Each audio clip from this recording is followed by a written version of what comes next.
Après le bac, pourquoi avoir choisi la filière du droit? Tout simplement parce que c'est ce qui m'intéressait le plus depuis le lycée. J'étais allée voir une séance ouverte au tribunal de grande instance. J'avais été vraiment époustouflée et c'est la voie que j'ai choisie. Quel est votre parcours post-bac?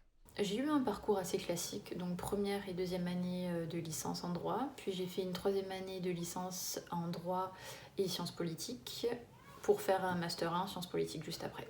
Avez-vous fait un Erasmus? Non, je n'ai pas fait d'Erasmus. Que pensez-vous des langues à l'université?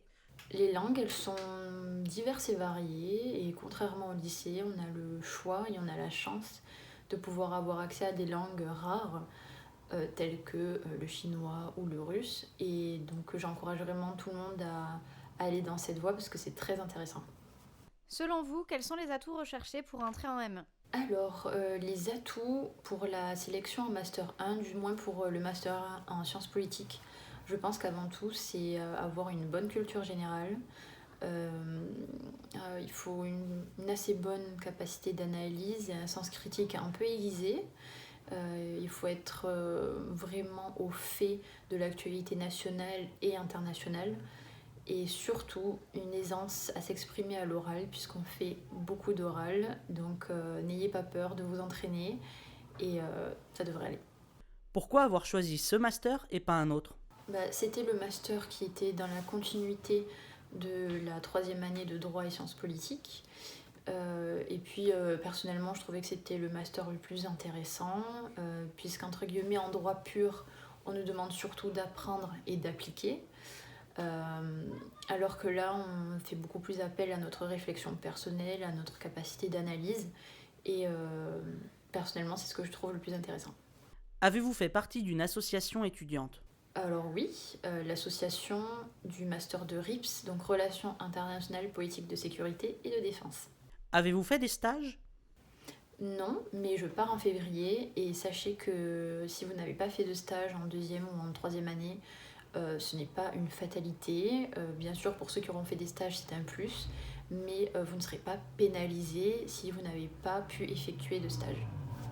Avez-vous fait un parcours en alternance? Non, pas d'alternance.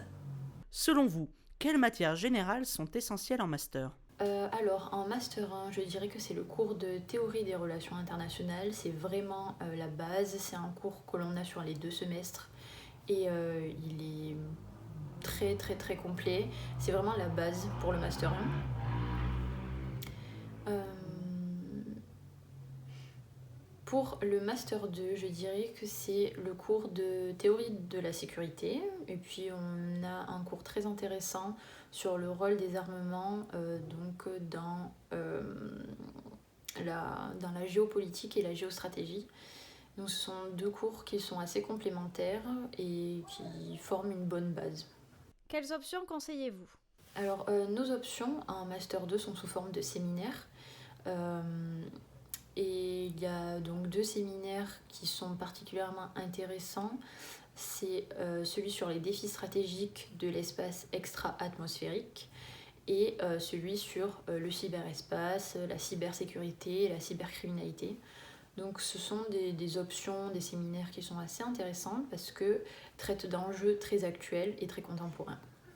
Concernant votre recherche de stage, avez-vous des conseils, des difficultés à souligner? Alors c'est vrai qu'on conseille souvent de s'y prendre tôt et c'est un bon conseil parce qu'il faut avoir un CV à jour, il faut savoir exactement quel genre de stage on cherche, dans quel domaine et puis avoir effectué toutes les recherches quant aux modalités de sélection des stages. Par exemple, si c'est pour une entreprise privée, pour une administration publique, pour une organisation internationale ou une institution européenne, les modalités vont être complètement différentes, que ce soit une candidature spontanée ou juste en réponse à une offre de stage. Et puis par rapport aux dates butoirs aussi, c'est très important, puisque on pourrait laisser passer comme ça des offres de stage très intéressantes. Et la difficulté, je dirais, c'est de rester motivé, puisque beaucoup d'offres de stage arrivent assez tardivement dans l'année, donc elles vont arriver mi, voire fin premier semestre du Master 2. Donc il ne faut pas se décourager, il faut rester motivé et ne pas oublier ce pourquoi vous voulez faire un stage. Quelles sont vos ambitions et projets pour après le master? Alors non, après le master, je n'envisage pas de faire un doctorat.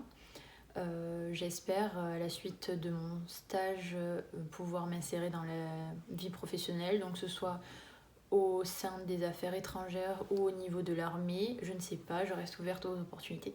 Pensez-vous pouvoir faire le même métier toute votre vie? Alors non, je ne pense pas, puisqu'aujourd'hui déjà on observe qu'il y a beaucoup de changements au sein des mêmes métiers. Beaucoup de professionnels sont amenés à se reformer à un moment dans leur carrière, ou alors ils vont changer de métier, que ce soit dans le même domaine ou dans un autre domaine. Donc je ne pense pas que j'effectuerai le même métier tout au long de ma vie, et c'est pas un problème. Et je pense qu'il faut rester assez ouvert et faire avec.